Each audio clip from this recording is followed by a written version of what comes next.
மணக்க ருசிக்க அம்மா சமையல் மசாலா ஐட்டம்ஸ் ஊறுகாய் ஐட்டம்ஸ் நம்மக்கிட்ட கிடைக்குது. நீங்கள் கீழே வந்து நம்பர் கொடுக்குறேன், நம்பரில் காண்டாக்ட் பண்ணுங்கள்.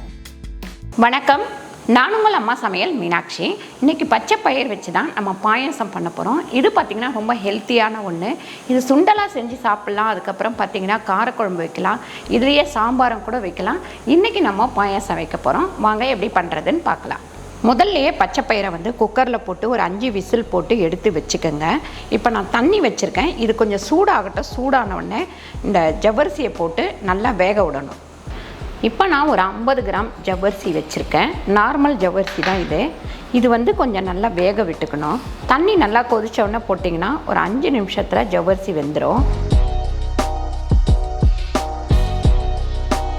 பாருங்கள், ஜவ்வரிசி இந்த மாதிரி முக்கால் வேக்காடு வெந்தால் போதும்.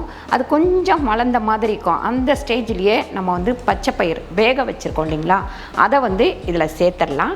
நான் 50 கிராமுக்கு 100 கிராம் வந்து பச்சை பயிர் வேக வச்சுருக்கேன்.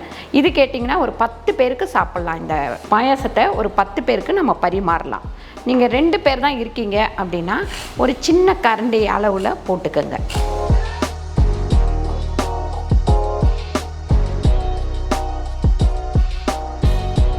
இப்போ இதில் உங்கள் டேஸ்ட்டுக்கு தகுந்த மாதிரி சர்க்கரை சேர்த்துக்கலாம், இல்லை நாட்டு சர்க்கரை சேர்த்துக்கலாம், அப்படி இல்லைன்னா வெல்லம் சேர்த்துக்கலாம். நான் வந்து வெல்லம் 200 கிராம் வெல்லம் வச்சுருக்கேன், அதை சேர்த்துக்கிறேன்.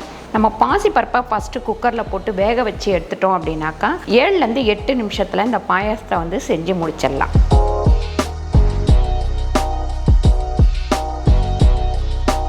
இப்படி கொதிச்சுட்டு இருக்கும் போதே ஒரு 2 ஸ்பூன் அளவுக்கு நம்ம மில்க் மேட் சேர்த்துக்கலாம். உங்களுக்கு மில்க் மேட் சேர்க்க இஷ்டம் இல்லைன்னா அப்படியே கூட விட்டுடலாம், ஒன்றும் பிரச்சனை இல்லை. அதுவே டேஸ்ட்டாக தான் இருக்கும். இது டேஸ்ட்டுக்கு வேண்டி தான் கொஞ்சமாக நான் சேர்க்குறேன்.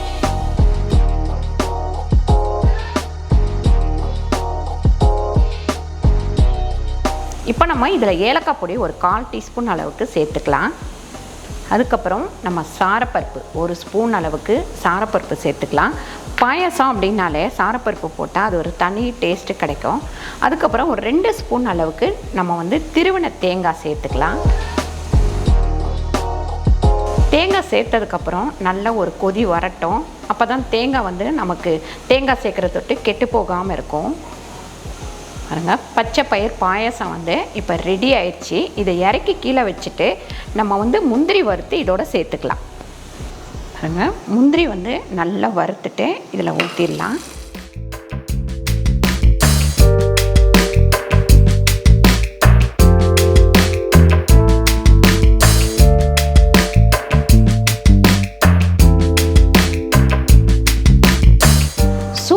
பச்சை பயிர் பாயாசம் ரெடி ஆயிடுச்சு.